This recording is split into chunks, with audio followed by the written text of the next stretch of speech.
जिस वक्त मक्के की धरती के उपर जाते गुरु नानक साहब महाराज जी ने जो उस वक्त इस्लाम के लोगों के मन अंदर वड्डा भरम पिया होया सी कि केवल ते केवल परमात्मा खुदा जो है वो मक्के काबे दे विच रहिंदा है। गुरु नानक साहब महाराज ने इस भरम दे विचों उन्हां लोकां नूं कड्ढण दा यतन कीता है। फिर गुरु नानक साहब महाराज मक्के तो बाद मदीने की धरती ते जांदे है। मदीना वो स्थान है जिथे हज़रत मुहम्मद साहब ने अंतिम श्वास लए, भाव उथे चलाना कीते, उथे उन्हां दी कबर बनी हुई सी।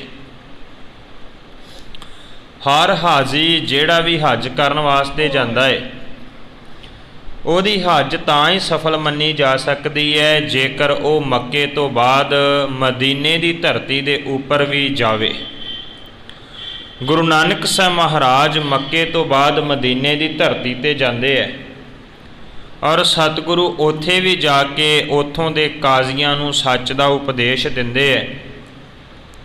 वो काजी लोग गुरु नानक साहब महाराज दे नाल विचार चर्चा करते हैं। जदों गुरु नानक साहब महाराज जी चर्चा दे विच उन्हां काजियां नूं जित लैंदे है, उस तो बाद गुरु नानक साहब महाराज जी दे चरनां दे उपर डिग पैंदे है।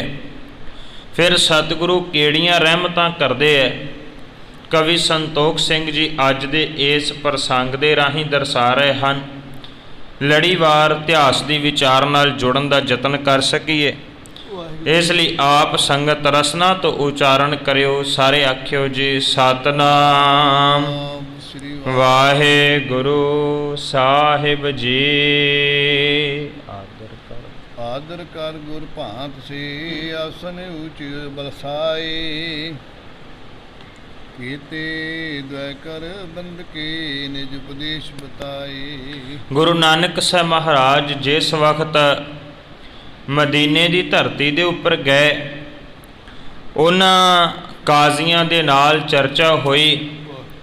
चर्चा दे विच गुरु नानक साहब महाराज जित गए और जितन तो बाद कवि संतोख सिंह जी आख रहे ने कि वो जेड़े काजी सन उन्होंने गुरु नानक साहब महाराज जी नूं आदर दे नाल उथे बिठाउणा कीता है और गुरु नानक साहब महाराज जी का आदर किया।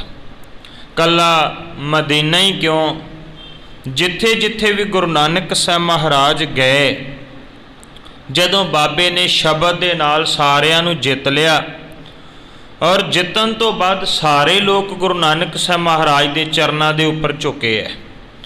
उन्हां दे विच मक्का होवे, काबा होवे, मदीना होवे, चाहे उस वक्त गुरु नानक साहब महाराज सनातन धर्म के हिंदू तीर्थां दे उपर गए होण, वो भी सारे जिहड़े सन गुरु नानक साहब महाराज के चरनां ते झुके है। इत्थों तक कि जिहड़े सिद्ध लोग सन वो भी गुरु नानक साहब महाराज के चरनां ते झुक के कहिंदे रहे, सिद्ध बोलन शुभ बचन, धन नानक तेरी वड्डी कमाई। उन्हें भी क्या, हुण गुरु नानक साहब महाराज जदों मदीने गए तो वो जिहड़े काजी सन उन्होंने सत्कार दे नाल गुरु नानक साहब महाराज जी नूं पलंग दे उपर, आसन दे उपर जिहड़ा बिठाउणा कीता है।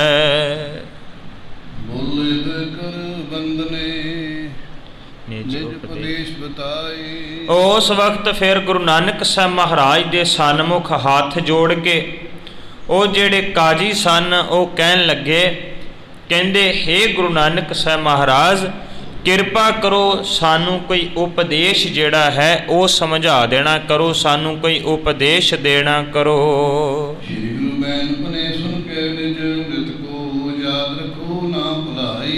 गुरु नानक साहब महाराज ने पहला पावन उपदेश दिता। कहन लगे काजियो, पहला उपदेश ये है कि हमेशा मौत नूं याद रखना करो, क्योंकि मौत एक टल सच्चाई है और जिहड़ा याद रखदा है कदे भी वो भैड़े कर्मां विच नहीं पैंदा, कदे भी वो किसी की बुराई नहीं करदा।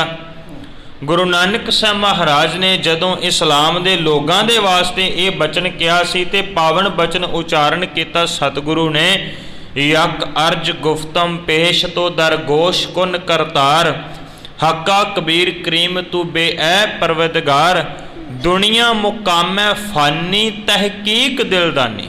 ਸਤਿਗੁਰੂ ਕਹਿੰਦੇ ਨੇ ਇਹ ਦੁਨੀਆ ਜਿਹੜੀ ਹੈ ਫਨਾਹ ਹੋ ਜਾਣ ਵਾਲੀ ਹੈ, ਖਤਮ ਹੋ ਜਾਣ ਵਾਲੀ ਹੈ, ਇਹ ਸਦੀਵੀ ਰਹਿਣ ਵਾਲੀ ਨਹੀਂ ਹੈ।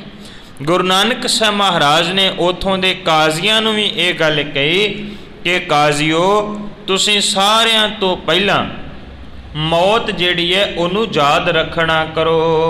ਛੋੜ ਬਕਾਰ ਤਰੇ ਪੱਖ ਬਾਦ, ਖੁਦਾਈ ਲਖੋ ਸਭ ਖਲਕਤ ਮਾਈ। ਗੁਰੂ ਨਾਨਕ ਸਾਹਿਬ ਮਹਾਰਾਜ ਕਾਜ਼ੀਆਂ ਨੂੰ ਉਪਦੇਸ਼ ਦਿੰਦਿਆਂ ਆਖਦੇ ਨੇ, ਮਨ ਅੰਦਰੋਂ ਬੁਰਾਈਆਂ ਵਿਸ਼ੇ ਵਿਕਾਰਾਂ ਨੂੰ ਖਤਮ ਕਰ ਦੇਣਾ ਕਰੋ ਤੇ ਫਿਰ ਸਾਰੀ ਖਲਕਤ ਸਾਰੀ ਕੁਦਰਤ ਦੇ ਵਿੱਚ ਇੱਕ ਪਰਮਾਤਮਾ ਵਸਦਾ ਜਿਹੜਾ ਉਹਨੂੰ ਜਾਣਨਾ ਕਰੋ। ਕਿਉਂਕਿ ਇਸਲਾਮ ਵਾਲੇ ਜਿਹੜੇ ਹਨ ਉਹ ਕਹਿੰਦੇ ਕੇਵਲ ਰੱਬ ਜਿਹੜਾ ਹੈ ਨਾ ਉਹ ਸਾਡੇ ਮੱਕੇ 'ਚ ਇਹਨਾਂ ਮੁਸਲਮਾਨਾਂ 'ਚ ਹੀ ਵਸਦਾ, ਬਾਕੀ ਸਾਰੇ ਕਾਫਰ ਹੈ। ਤਾਂ ਉਹਨਾਂ ਨੂੰ ਕਾਫਰ ਕਾਫਰ ਕਹਿ ਕੇ ਉਹ ਮਾਰਦੇ ਹੈ। ਸਤਿਗੁਰੂ ਕਹਿੰਦੇ ਨੇ ਸਾਰਿਆਂ ਦੇ ਵਿੱਚ ਪਰਮਾਤਮਾ ਨੂੰ ਜਿਹੜਾ ਵਸਦਾ ਜਾਣਨਾ ਕਰੋ। ਨਾਮ ਸਦਾ ਸਿਮਰੋ ਮੈਂ ਜੇਤੇ ਜਮ ਦੋਜਕ ਦੇਖੋ ਨਾਹੀ। ਸਤਿਗੁਰੂ ਕਹਿਣ ਲੱਗੇ ਕਿ ਪਰਮਾਤਮਾ ਦਾ ਸਿਮਰਨ ਕਰੋ, ਪਰਮਾਤਮਾ ਨੂੰ ਯਾਦ ਕਰੋ, ਔਰ ਜੇ ਤੁਸੀਂ ਪਰਮਾਤਮਾ ਨੂੰ ਯਾਦ ਕਰੋਗੇ ਫਿਰ ਕਦੇ ਵੀ ਨਰਕਾਂ ਦੇ ਵਿੱਚ ਨਹੀਂ ਜਾਓਗੇ, ਜਮ ਤੁਹਾਨੂੰ ਪਕੜ ਨਹੀਂ ਸਕਣਗੇ। ਲੋਕ ਦਿਖਾਵਨ ਤੇ ਮਨ ਚਾਏ ਕੈ ਸਾਧ ਕਮਾਏ ਸਭੇ ਸੁਖ ਪਾਹੀ। ਸਤਿਗੁਰੂ ਕਹਿਣ ਲੱਗੇ ਕਿ ਆ ਬਾਹਰ ਦਾ ਵਿਖਾਵਾ ਕੇਵਲ ਤੇ ਕੇਵਲ ਅੱਜ ਦਾ ਵੀ ਮਨੁੱਖ ਬਹੁਤ ਅਡੰਬਰ ਕਰਦਾ, ਪਖੰਡ ਕਰਦਾ, ਬਾਹਰੀ ਤੌਰ ਦੇ ਉੱਪਰ ਲੋਕਾਂ ਨੂੰ ਵਿਖਾਉਣਾ ਚਾਹੁੰਦਾ। ਮਹਾਰਾਜ ਕਹਿੰਦੇ ਬਾਹਰ ਦੇ ਇਹਨਾਂ ਪਖੰਡਾਂ ਨੂੰ ਛੱਡ ਕੇ ਸੱਚ ਦੀ ਕਮਾਈ ਕਰਨਾ ਕਰੋ, ਨਾਮ ਦੀ ਕਮਾਈ ਕਰਨਾ ਕਰੋ, ਫਿਰ ਇੱਦਾਂ ਕਰਕੇ ਬਹੁਤ ਸਾਰੇ ਸੁੱਖਾਂ ਦੀ ਪ੍ਰਾਪਤੀ ਹੋ ਜਾਵੇਗੀ। ਕਰ ਸਵਰ ਖਾਏ ਕੇ ਜਾਰੀ ਚਰਨ ਖੜਾਵ, ਫਿਰ ਪੂਜਨ ਕੇ ਤੈ ਰਖੀ ਹੁਤੀ ਗੋਰ ਜੇ ਥਾਵ। ਗੁਰੂ ਨਾਨਕ ਸਾਹਿਬ ਮਹਾਰਾਜ ਜੀ ਦਾ ਉਪਦੇਸ਼ ਸੁਣਿਆ ਹੈ। ਉਪਦੇਸ਼ ਸੁਣ ਕੇ ਉਹ ਸਾਰੇ ਕਾਜੀ ਲੋਕ ਜਿਹੜੇ ਹਨ ਪ੍ਰਸੰਨ ਹੋ ਜਾਂਦੇ ਹੈ, ਖੁਸ਼ ਹੋ ਜਾਂਦੇ ਹੈ ਤੇ ਖੁਸ਼ ਹੋਣ ਤੋਂ ਬਾਅਦ ਆਖਦੇ ਨੇ, ਕਹਿੰਦੇ ਕਿ ਆਹ ਵਾਲੀ ਜਿਹੜੀ ਤੁਹਾਡੇ ਪੈਰਾਂ ਦੀ ਚਰਨਾਂ ਦੀ ਖੜਾਵ ਹੈ ਨਾ, ਇਹ ਪੂਜਾ ਕਰਨ ਵਾਸਤੇ ਤੁਸੀਂ ਸਾਨੂੰ ਦੇ ਦੇਣਾ ਕਰੋ। ਸ਼੍ਰੀ ਨਾਨਕ ਗੁਣ ਖਾਨ ਮੱਕੇ ਕੀ ਆਏ ਜ ਬਹੁਰ ਬੈਸੇ ਪੂਰਬ ਥਾਮ। ਗੁਰੂ ਨਾਨਕ ਸਾਹਿਬ ਮਹਾਰਾਜ ਜੀ ਨੇ ਫਿਰ ਕਈ ਦਿਨ ਮਦੀਨੇ ਦੀ ਧਰਤੀ ਦੇ ਉੱਪਰ ਬਤੀਤ ਕੀਤੇ ਔਰ ਵਾਪਸੀ ਦਾ ਰਸਤਾ ਜਿਹੜਾ ਸੀ ਉਹ ਫਿਰ ਮੱਕੇ ਥਾਣੀ ਹੈ। ਜਾਂਦੇ ਸਤਿਗੁਰੂ ਮੱਕੇ ਹੈ, ਮੱਕੇ ਤੋਂ ਬਾਅਦ ਮਦੀਨੇ ਜਾਂਦੇ ਹੈ, ਮਦੀਨੇ ਤੋਂ ਫਿਰ ਵਾਪਸੀ ਕਰਨੀ ਹੈ, ਸਤਿਗੁਰੂ ਫਿਰ ਮੱਕੇ ਥਾਣੀ ਆਉਂਦੇ ਹੈ। ਇੱਦਾਂ ਕਰਕੇ ਸਤਿਗੁਰੂ ਫਿਰ ਮੱਕੇ ਆ ਜਾਂਦੇ ਨੇ। ਪਹਿਲਾਂ ਵਾਲੀ ਆਣ ਕੇ ਜਗ੍ਹਾ ਦੇ ਉੱਪਰ ਸਤਿਗੁਰੂ ਬੈਠ ਜਾਂਦੇ ਹਨ। ਅੱਖਰ ਜਿਹਾ ਜੀ ਮਿਲੇ ਦੇਸ਼ ਨ ਪਹੁੰਚੀ ਆਏ, ਬਿਸਮੇ ਦਰਸ ਬਲੋਕੇ ਮੁਕਤੇ ਬਚਨ ਅਲਾਏ। ਜਿਹੜੇ ਗੁਰੂ ਨਾਨਕ ਸਾਹਿਬ ਮਹਾਰਾਜ ਨੂੰ ਜਾਂਦੇ ਵਕਤ ਰਸਤੇ ਦੇ ਵਿੱਚ ਕੁਝ ਹਾਜ਼ੀ ਲੋਕ ਮਿਲੇ ਸਨ ਜਿਨ੍ਹਾਂ ਨੇ ਕਿਹਾ ਵੀ ਨਾਨਕ ਨੂੰ ਨਾਲ ਨਹੀਂ ਖੜਨਾ। ਉਹ ਹਾਜ਼ੀਆਂ ਨੇ ਵੇਖਿਆ ਗੁਰੂ ਨਾਨਕ ਸਾਹਿਬ ਮਹਾਰਾਜ ਉੱਥੇ ਬੈਠੇ ਹੋਏ ਨੇ, ਮਨ ਵਿੱਚ ਬੜੇ ਹੈਰਾਨ ਹੁੰਦੇ ਆ ਤੇ ਹੈਰਾਨ ਹੋ ਕੇ ਬੋਲਦੇ ਹਨ, ਕਾਫੀ ਕਾਜੀ ਜਿਉ ਹਮ ਸ਼ੂਰ ਕੇ ਪਛਤਾਤ, ਕੈਸੇ ਪੰਥ ਲੰਘਿਓ ਹਿੰਦੂ ਜਨਮ ਖਿਆਤ। ਮਨ ਵਿੱਚ ਸੋਚਣ ਲੱਗੇ, ਕਹਿੰਦੇ ਇਹਨੂੰ ਤਾਂ ਅਸੀਂ ਪਿੱਛੇ ਛੱਡ ਕੇ ਆਏ ਸੀ, ਇਹਨੂੰ ਅਸੀਂ ਨਾਲ ਨਹੀਂ ਸੀ ਲੈ ਕੇ ਆਏ, ਤੇ ਫਿਰ ਕਿਵੇਂ ਇਹ ਸਾਡੇ ਤੋਂ ਪਹਿਲਾਂ ਕਿਵੇਂ ਮੱਕੇ ਦੀ ਧਰਤੀ ਤੇ ਪਹੁੰਚ ਗਿਆ ਹੈ, ਇਸ ਗੱਲ ਦੀ ਸਾਨੂੰ ਸਮਝ ਨਹੀਂ ਆਉਂਦੀ ਪਈ। ਔਰ ਇੱਕ ਗੈਰ ਮੁਸਲਮਾਨ ਕਿਵੇਂ ਆ ਗਿਆ ਜਿਹੜਾ ਹੈ ਵੀ ਨਹੀਂ ਮੁਸਲਮਾਨ, ਗੈਰ ਮੁਸਲਮਾਨ ਤੇ ਮੱਕੇ ਦੀ ਧਰਤੀ ਤੇ ਜਾ ਹੀ ਨਹੀਂ ਸਕਦਾ, ਇਹ ਸਾਡੇ ਤੋਂ ਪਹਿਲਾਂ ਇੱਥੇ ਕਿਵੇਂ ਪਹੁੰਚ ਗਏ ਹਨ। ਜੋ ਬੈਠੇ ਨਾ ਤਹਾਂ ਸੋ ਬੋਲੇ ਦਿਨ ਸਾਥ, ਇੱਕ ਬਰਕ ਬੀਤਿਓ ਇਹਾਂ ਕਲਾਵਾਨ ਜਗਨਾਥ। ਉਸ ਵਕਤ ਜਿਹੜੇ ਉੱਥੇ ਹਾਜ਼ੀ ਬੈਠੇ ਹੋਏ ਸਨ, ਜਿਨ੍ਹਾਂ ਨੇ ਗੁਰੂ ਨਾਨਕ ਸਾਹਿਬ ਮਹਾਰਾਜ ਜੀ ਦੀ ਤਾਕਤ ਨੂੰ ਵੇਖ ਲਿਆ ਸੀ, ਜਿਨ੍ਹਾਂ ਨੇ ਸਤਿਗੁਰੂ ਦੇ ਕੌਤਕਾਂ ਨੂੰ ਤੱਕ ਲਿਆ ਸੀ, ਉਹ ਸਾਰੇ ਹਾਜ਼ੀ ਕਹਿਣ ਲੱਗੇ, ਕਹਿੰਦੇ ਇਹ ਕੋਈ ਕਲਾਵਾਨ ਪੁਰਸ਼ ਹੈ, ਬਹੁਤ ਸਮਾਂ ਪਹਿਲਾਂ ਦਾ ਇੱਥੇ ਆਣ ਕੇ ਬਿਰਾਜਮਾਨ ਹੋਇਆ ਏ, ਇਹ ਕੋਈ ਆਮ ਨਹੀਂ ਹੈ, ਇਹ ਜਗਤ ਦਾ ਸੁਆਮੀ ਤਾਰਨਹਾਰ ਮਾਲਕ ਹੈ। ਚਰਨ ਸੰਗ ਕਾਬਾ ਫਿਰਿਓ ਤੁਰਕ ਜਿਵੇਂ ਸਭ ਦੇਖ, ਅਹੇ ਸਰੀਰ ਖੁਦਾਈ ਕੀ ਜਗ ਉਧਾਰੇ ਹਿਤ ਵੇਖ। ਉਸ ਵਕਤ ਉਹ ਜਿਹੜੇ ਹਾਜ਼ੀ ਦੱਸਣ ਲੱਗੇ ਹਨ, ਕਹਿੰਦੇ ਕਿ ਇਹਨਾਂ ਦੇ ਚਰਨਾਂ ਦੇ ਪਿੱਛੇ ਕਾਬਾ ਫਿਰ ਗਿਆ। ਕਾਬਾ ਵੀ ਭਾਵ ਇਹਨਾਂ ਦੇ ਚਰਨਾਂ ਦੇ ਪਿੱਛੇ ਤੁਰਿਆ ਫਿਰਦਾ ਹੈ। ਇਹ ਖੁਦਾ ਨੇ ਹੀ ਇੱਕ ਸਰੀਰ ਧਾਰਨ ਕੀਤਾ ਹੈ, ਜਿਹੜਾ ਸਰੀਰ ਗੁਰੂ ਨਾਨਕ ਸਾਹਿਬ ਮਹਾਰਾਜ ਵਾਲਾ ਹੈ। ਤੈਨ ਸੁਨ ਮਨ ਮੈਂ ਮਾਲਕੀ ਕਲਾ ਵਿਖਨ ਭਾਚਾਵ, ਐ ਸਰੀਰ ਖੁਦਾਈ ਕੀ ਜਲ ਏ ਨਾਮ ਗਵਾਵ। ਜਿਹੜੇ ਹਾਜੀ ਪਿੱਛੇ ਰਹਿ ਗਏ ਸੀ, ਜਿਨ੍ਹਾਂ ਨੇ ਸਤਿਗੁਰੂ ਦੇ ਕੌਤਕਾਂ ਨੂੰ ਤੱਕਿਆ ਨਹੀਂ ਸੀ, ਮਨ ਵਿੱਚ ਸੋਚਣ ਲੱਗੇ, ਕਹਿੰਦੇ ਕਿਉਂ ਨਾ ਗੁਰੂ ਦਾ ਕੋਈ ਕੌਤਕ ਸਾਨੂੰ ਵੀ ਵੇਖਣਾ ਚਾਹੀਦਾ ਹੈ। ਇਹਦੇ ਕੋਲ ਕਿੰਨੀ ਕੁ ਕਲਾ ਹੈ, ਕਿੰਨੀ ਕੁ ਤਾਕਤ ਹੈ, ਆਪਾਂ ਵੀ ਉਸ ਤਾਕਤ ਨੂੰ ਪਰਖਣ ਦਾ ਯਤਨ ਕਰੀਏ। ਅਸੀਂ ਵੀ ਸਤਿਗੁਰੂ ਗੁਰੂ ਨਾਨਕ ਸਾਹਿਬ ਮਹਾਰਾਜ ਜੀ ਨੂੰ ਜਿਹੜਾ ਹੈ ਉਹ ਪੁੱਛਣ ਦਾ ਯਤਨ ਕਰੀਏ। ਤੇ ਫਿਰ ਇਹ ਗੱਲ ਕਰਨ ਵਾਸਤੇ, ਇਹ ਗੱਲ ਸੋਚਣ ਵਾਸਤੇ ਉਹਨਾਂ ਨੇ ਗੁਰੂ ਨਾਨਕ ਸਾਹਿਬ ਮਹਾਰਾਜ ਨੂੰ ਇੱਕ ਸਵਾਲ ਕੀਤਾ। ਕੀ ਸਵਾਲ ਕੀਤਾ? ਗੁਰੂ ਨਾਨਕ ਸਾਹਿਬ ਮਹਾਰਾਜ ਨੂੰ ਕਹਿੰਦੇ, ਨਾਨਕ ਜੀ ਸਾਨੂੰ ਪਾਣੀ ਦੀ ਬਹੁਤ ਲੋੜ ਹੈ, ਕਿਰਪਾ ਕਰਕੇ ਸਾਨੂੰ ਕੋਈ ਪਾਣੀ ਜਿਹੜਾ ਉਹ ਪੈਦਾ ਕਰਕੇ ਦੇਣਾ ਕਰੋ।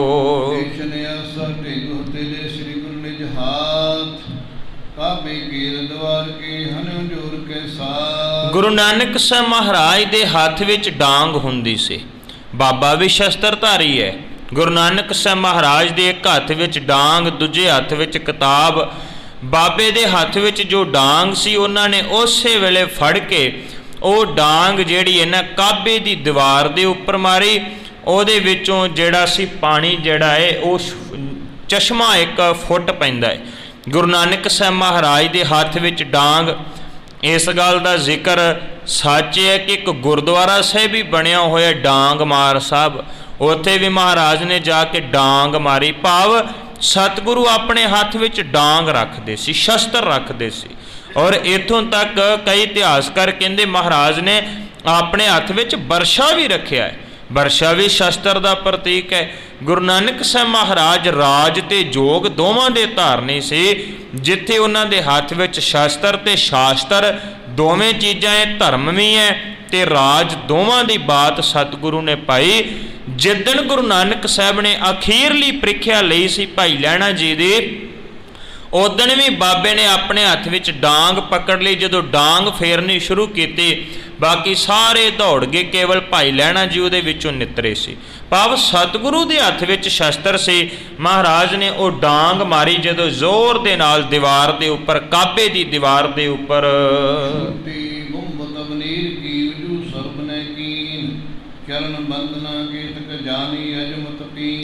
ਉਸ ਵਕਤ ਫਿਰ ਕਾਜ਼ੀਆਂ ਨੇ ਵੇਖਿਆ ਕਿ ਚਸ਼ਮਾ ਜਿਹੜਾ ਫੁੱਟ ਪਿਆ, ਜਿਹਦੇ ਵਿੱਚੋਂ ਨਿਰਮਲ ਜਲ ਜਿਹੜਾ ਵਗਦਾ ਪਿਆ ਸੀ।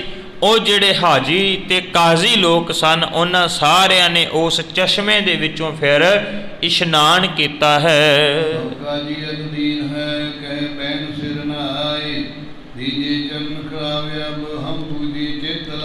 ਫਿਰ ਇਦਾਂ ਕਰਕੇ ਸਾਰੇ ਕਾਜ਼ੀ ਲੋਕ ਜਿਹੜੇ ਨਿਮਾਣੇ ਹੋ ਕੇ ਗੁਰੂ ਨਾਨਕ ਸਾਹਿਬ ਮਹਾਰਾਜ ਨੂੰ ਆਖਦੇ ਹੈ, ਕਹਿੰਦੇ ਮਹਾਰਾਜ ਕਿਰਪਾ ਕਰੋ, ਸਾਨੂੰ ਕੋਈ ਨਿਸ਼ਾਨੀ ਦੇ ਕੇ ਜਾਓ। ਗੁਰੂ ਨਾਨਕ ਸਾਹਿਬ ਮਹਾਰਾਜ ਜੀ ਫਿਰ ਉਹਨਾਂ ਨੂੰ ਨਿਸ਼ਾਨੀ ਦਿੰਦੇ ਹੈ। ਕੀ ਦਿੰਦੇ ਹੈ? ਕਵੀ ਸੰਤੋਖ ਸਿੰਘ ਦਰਸਾ ਰਹੇ ਹਨ। ਦੂਸਰੀ ਕੌਂਸ ਲਈ ਤਾਂ ਕਾਬੇ ਮੇ ਪੂਜਤਾਏ ਸਭੇ ਤੁਰਕਾਨਾ। ਗੁਰੂ ਨਾਨਕ ਸਾਹਿਬ ਮਹਾਰਾਜ ਦੇ ਚਰਨਾਂ ਦੀ ਖੜਾਵ ਜਿਹੜੀ ਸੀ ਉਹਨਾਂ ਕਾਜ਼ੀਆਂ ਨੂੰ ਦਿੱਤੀ ਗਈ। ਉਹਨਾਂ ਕਾਜ਼ੀਆਂ ਨੇ ਉਹ ਖੜਾਵ ਜਿਹੜੀ ਕਾਬੇ ਦੇ ਵਿੱਚ ਟਿਕਾ ਦਿੱਤੀ, ਉਹਦੀ ਫਿਰ ਪੂਜਾ ਕਰਨ ਲੱਗੇ। ਇਸ ਗੱਲ ਦਾ ਜ਼ਿਕਰ ਭਾਈ ਗੁਰਦਾਸ ਸਾਹਿਬ ਜੀ ਨੇ ਆਪਣੀਆਂ ਵਾਰਾਂ ਦੇ ਵਿੱਚ ਕੀਤਾ। ਉਹ ਕਹਿੰਦੇ ਧਰੀ ਨਿਸ਼ਾਨੀ ਕੌਂਸ ਦੀ ਮੱਕੇ ਅੰਦਰ ਪੂਜ ਕਰਾਈ। ਕੌਂਸ ਕਹਿੰਦੇ ਨੇ ਖੜਾਮ ਨੂੰ, ਕਹਿੰਦੇ ਖੜਾਵਾਂ ਗੁਰੂ ਨਾਨਕ ਸਾਹਿਬ ਮਹਾਰਾਜ ਦੀਆਂ ਮੱਕੇ ਦੀ ਧਰਤੀ ਦੇ ਉੱਪਰ ਟਿਕਾਈਆਂ ਗਈਆਂ ਔਰ ਮੁਸਲਮਾਨ ਜਿਹੜੇ ਉਹਦੀ ਪੂਜਾ ਕਰਨ ਲੱਗ ਪਏ ਕਿ ਇਹ ਗੁਰੂ ਨਾਨਕ ਸਾਹਿਬ ਮਹਾਰਾਜ ਜੀ ਦੀ ਨਿਸ਼ਾਨੀ ਹੈ, ਇਹ ਬਾਬੇ ਦੀ ਯਾਦ ਹੈ। ਤੇ ਸਤਿਗੁਰੂ ਗੁਰੂ ਨਾਨਕ ਸਾਹਿਬ ਮਹਾਰਾਜ ਨੂੰ ਚੇਤੇ ਕਰਨਾ ਹੋਵੇ, ਯਾਦ ਕਰਨਾ ਹੋਵੇ, ਉਹ ਕਾਜ਼ੀ ਬਾਬੇ ਦੀਆਂ ਖੜਾਵਾਂ ਨੂੰ ਤੱਕਦੇ ਸਨ। ਇੰਨਾ ਪ੍ਰੇਮ, ਗੁਰੂ ਨਾਨਕ ਸਾਹਿਬ ਮਹਾਰਾਜ ਦੇ ਨਾਲ ਪੈ ਗਿਆ ਸੀ।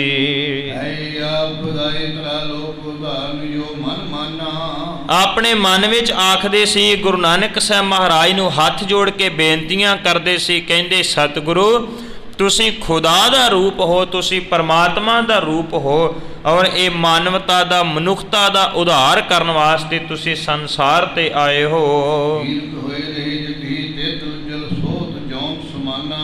ਆਪਣੇ ਮਨ ਵਿੱਚ ਸੋਚਣ ਲੱਗ ਪਏ ਸਾਨੂੰ ਕਾਜ਼ੀ ਲੋਕ ਕਿ ਗੁਰੂ ਨਾਨਕ ਸਾਹਿਬ ਮਹਾਰਾਜ ਦੇ ਕੋਲ ਹਰ ਪ੍ਰਕਾਰ ਦੀ ਵਡਿਆਈ ਹੈ, ਗੁਰੂ ਨਾਨਕ ਸਾਹਿਬ ਮਹਾਰਾਜ ਦੇ ਕੋਲ ਹਰ ਪ੍ਰਕਾਰ ਦੀ ਬਖਸ਼ਿਸ਼ ਹੈ, ਇਹ ਸਾਰੀਆਂ ਬਖਸ਼ਿਸ਼ਾਂ ਸਤਿਗੁਰੂ ਦੇ ਹੱਥ ਵਿੱਚ ਹਨ।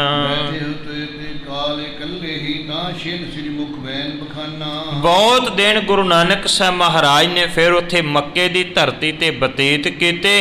ਮਹਾਰਾਜ ਬਾਰ-ਬਾਰ ਬੜੇ ਸੋਹਣੇ ਸੁਹਾਵਣੇ ਥਾਂ ਦੇ ਉੱਪਰ ਬੈਠੇ ਹੋਏ ਸਨ ਤੇ ਅਚਾਨਕ ਗੁਰੂ ਨਾਨਕ ਸਾਹਿਬ ਮਹਾਰਾਜ ਨੇ ਆਪਣੇ ਮੁਖਾਰ ਬਿੰਦ ਤੋਂ ਇੱਕ ਬਚਨ ਆਖਿਆ ਹੈ, ਓ ਮਰਦਾਨਾ ਕੈਸੇ ਪਾਸੇ ਥਾਨਾ ਕਹੇ ਆਜ ਹਮੇ ਜਾਗੀ ਨੋ ਮਨ ਸੁਸਾ ਨਾਨਕੀ। ਗੁਰੂ ਨਾਨਕ ਸਾਹਿਬ ਮਹਾਰਾਜ ਦੇ ਕੋਲ ਭਾਈ ਮਰਦਾਨਾ ਜੀ ਬੈਠੇ ਹੋਏ ਸਨ।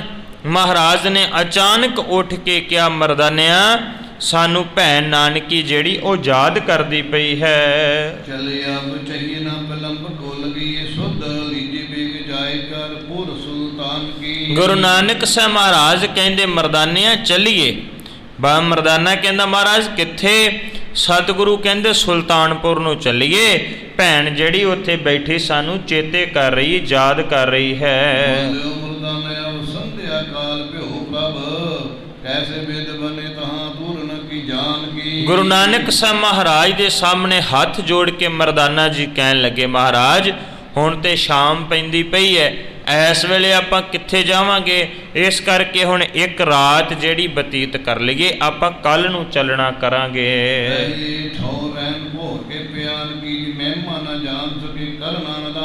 ਗੁਰੂ ਨਾਨਕ ਸਾਹਿਬ ਮਹਾਰਾਜ ਦੀ ਅਪਾਰ ਮਹਿਮਾ, ਅਪਾਰ ਬਖਸ਼ਿਸ਼, ਇਹ ਬਖਸ਼ਿਸ਼ ਨੂੰ ਜਿਹੜਾ ਉਹ ਨਹੀਂ ਸੀ ਸਮਝ ਸਕਦੇ, ਤਾਂ ਕਰਕੇ ਸਤਿਗੁਰੂ ਨੂੰ ਅੱਗੋਂ ਜਵਾਬ ਦਿੰਦੇ ਪਏ ਸਨ।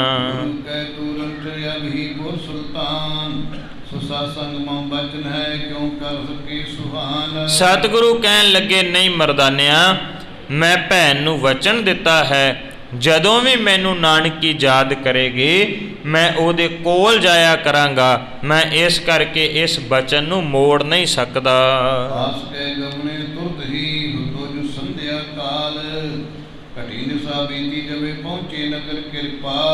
ਗੁਰੂ ਨਾਨਕ ਸਾਹਿਬ ਮਹਾਰਾਜ ਸ਼ਾਮ ਦੇ ਵਕਤ ਹੀ ਜਿਹੜਾ ਤੁਰ ਪੈਂਦੇ ਨੇ। ਇੱਦਾਂ ਕਰਕੇ ਗੁਰੂ ਨਾਨਕ ਸਾਹਿਬ ਮਹਾਰਾਜ ਹਜ਼ਾਰਾਂ ਕਿਲੋਮੀਟਰ ਦਾ ਪੰਧ ਤੈਅ ਕਰਦੇ ਹੋਏ ਸੁਲਤਾਨਪੁਰ ਦੀ ਧਰਤੀ ਤੇ ਪਹੁੰਚ ਜਾਂਦੇ ਹਨ।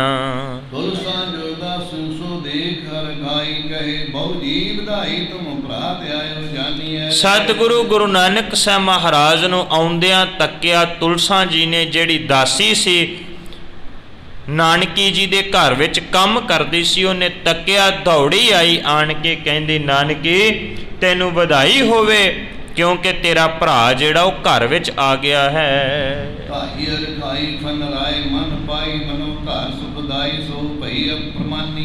ਨਾਨਕੀ ਜੀ ਨੇ ਸੁਣਿਆ, ਬੜੀ ਖੁਸ਼ੀ ਹੋਈ। ਏਦਾਂ ਖੁਸ਼ੀ ਹੋਵੇ ਜਿਵੇਂ ਮਣੀ ਲੱਭ ਗਈ ਹੋਵੇ, ਜਿਵੇਂ ਕਿਸੇ ਨੂੰ ਹੀਰਾ ਲੱਭ ਗਿਆ ਹੋਵੇ। ਏਦਾਂ ਖੁਸ਼ੀ ਦੇ ਵਿੱਚ ਨਾਨਕੀ ਜਿਹੜੀ ਉਹ ਦੌੜੀ ਫਿਰਦੀ ਹੈ। ਦੇਖ ਨਿਜ ਭਾਈ ਪਦ ਕੰਜਲ ਪਟਾਈ ਗੁਰ ਹਾਥ ਮੇ ਉਚਾਈ ਸਨਮਾਨਤ ਮਹਾਨੀ ਹੈ। ਜਦੋਂ ਫਿਰ ਨਾਨਕੀ ਜੀ ਨੇ ਗੁਰੂ ਨਾਨਕ ਸਾਹਿਬ ਮਹਾਰਾਜ ਨੂੰ ਤੱਕਿਆ, ਬਹੁਤ ਖੁਸ਼ ਹੋਈ। ਪਿਆਰੇ ਸਤਿਗੁਰੂ ਗੁਰੂ ਨਾਨਕ ਸਾਹਿਬ ਮਹਾਰਾਜ ਦੇ ਚਰਨਾਂ ਦੇ ਉੱਪਰ ਨਮਸਕਾਰ ਕੀਤੀ ਹੈ, ਸਤਿਗੁਰੂ ਦਾ ਆਦਰ ਕੀਤਾ ਹੈ।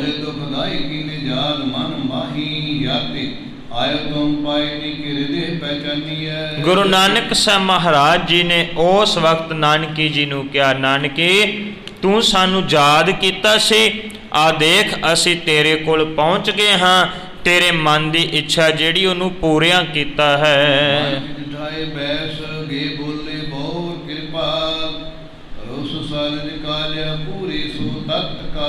ਗੁਰੂ ਨਾਨਕ ਸਾਹਿਬ ਮਹਾਰਾਜ ਦੇ ਵਾਸਤੇ ਨਾਨਕੀ ਨੇ ਪਲੰਗ ਢਾ ਕੇ ਦਿੱਤਾ ਹੈ।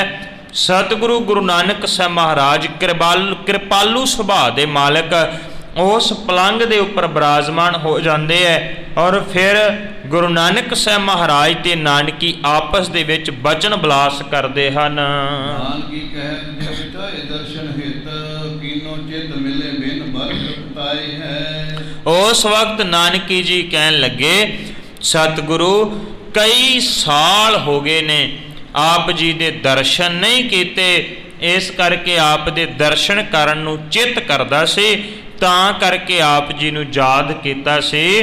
ਤੇ ਆਪ ਜੀ ਨੂੰ ਜਦੋਂ ਯਾਦ ਕੀਤਾ ਤੁਸੀਂ ਮੇਰੇ ਮਨ ਦੀ ਭਾਵਨਾ ਨੂੰ ਪੂਰਿਆ ਕਰ ਦਿੱਤਾ ਹੈ। ਰਾਤ ਨੇ ਬਸਾਰੀ ਮੋਹੇ ਮੋਹ ਪੁਨ ਚਾਹ ਦੇਖੇ ਤੋਹੇ, ਐਸੋ ਕਹਿ ਆਖਣ ਤੇ ਆਸ ਨੂੰ ਟੁਰਾਈ ਹੈ। ਇਦਾਂ ਕਰਕੇ ਜਿਵੇਂ ਆਮ ਸੁਭਾਵਕ ਅਸੀਂ ਇੱਕ ਦੂਜੇ ਨੂੰ ਕਹਿੰਦੇ ਹਾਂ ਮੈਂ ਤੇ ਤੈਨੂੰ ਬੜਾ ਯਾਦ ਕਰਦਾ, ਤੂੰ ਕਦੇ ਕੀਤਾ, ਤੂੰ ਤੇ ਕਰਦਾ ਹੀ ਨਹੀਂ। ਇਦਾਂ ਹੀ ਨਾਨਕੀ ਜੀ ਕਹਿਣ ਲੱਗੇ, ਕਹਿੰਦੇ ਕਿ ਭਰਾ ਨੇ ਤੇ ਮੈਨੂੰ ਭੁਲਾ ਹੀ ਦਿੱਤਾ ਸੀ, ਭਰਾ ਨੇ ਮੇਰਾ ਚੇਤਾ ਹੀ ਨਹੀਂ ਕੀਤਾ, ਮੈਨੂੰ ਕਦੇ ਯਾਦ ਹੀ ਨਹੀਂ ਕੀਤਾ।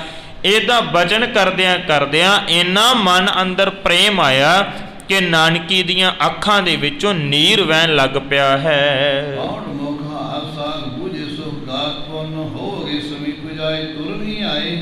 ਇਦਾਂ ਕਰਕੇ ਫਿਰ ਗੁਰੂ ਨਾਨਕ ਸਾਹਿਬ ਮਹਾਰਾਜ ਜੀ ਨੇ ਨਾਨਕੀ ਜੀ ਦੀਆਂ ਅੱਖਾਂ ਨੂੰ ਸਾਫ਼ ਕੀਤਾ, ਆਪਣੇ ਨੇੜੇ ਕਰਕੇ ਸਤਿਗੁਰੂ ਨੇ ਉਹਨਾਂ ਨੂੰ ਬਿਠਾਉਣਾ ਕੀਤਾ ਔਰ ਪਿਆਰ ਦੇ ਨਾਲ ਸਤਿਗੁਰੂ ਨੇ ਉਹਨਾਂ ਨੂੰ ਜਿਹੜਾ ਸਵਾਸਨ ਭਰੋਸਾ ਦੇਣਾ ਕੀਤਾ ਹੈ।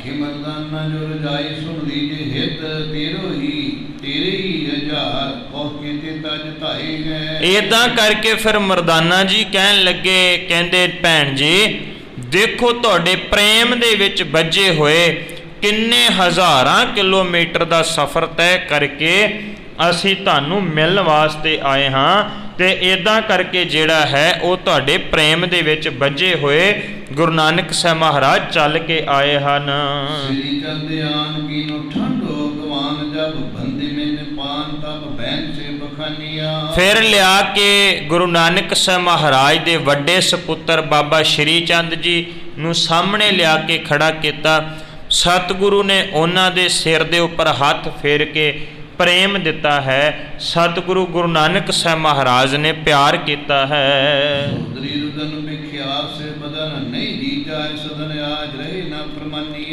ਨਾਨਕੀ ਜੀ ਜਿਹੜੇ ਸਨ ਉਹ ਰੁਦਨ ਕਰ ਰਹੇ ਸਨ ਤੇ ਅਜੇ ਸਤਿਕਾਰਯੋਗ ਜੀਜਾ ਜੀ ਭਾਵ ਭਾਈਆ ਜ਼ੈ ਰਾਮ ਜੀ ਜਿਹੜੇ ਉਹ ਜੀ ਘਰ ਵਿੱਚ ਵਾਪਸ ਨਹੀਂ ਸਨ ਆਏ।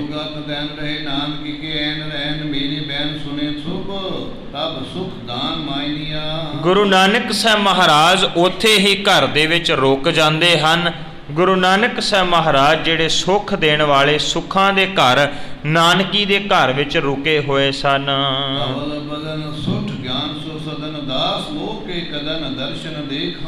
ਉਹ ਸਤਿਗੁਰੂ ਗੁਰੂ ਨਾਨਕ ਸਾਹਿਬ ਮਹਾਰਾਜ ਜਿਨ੍ਹਾਂ ਦੇ ਦੀਦਾਰੇ ਕਰਨ ਦੇ ਨਾਲ ਸਾਰੇ ਸੁੱਖਾਂ ਦੀ ਪ੍ਰਾਪਤੀ ਹੁੰਦੀ ਹੈ, ਜਿਹੜੇ ਸਤਿਗੁਰੂ ਗੁਰੂ ਨਾਨਕ ਸਾਹਿਬ ਮਹਾਰਾਜ ਦੇ ਦਰਸ਼ਨ ਕੀਤਿਆਂ ਮਨ ਦੇ ਸਾਰੇ ਦੁੱਖ ਜਿਹੜੇ ਨਾਸ਼ ਹੋ ਜਾਂਦੇ ਹੈ। ਇਹ ਕਵੀ ਸੰਤੋਖ ਸਿੰਘ ਜੀ ਅੱਜ ਦੇ ਇਸ ਪ੍ਰਸੰਗ ਦੇ ਰਾਹੀਂ ਦਰਸਾ ਰਹੇ ਸਨ। ਲੜੀਵਾਰ ਇਤਿਹਾਸ ਦੀ ਵਿਚਾਰ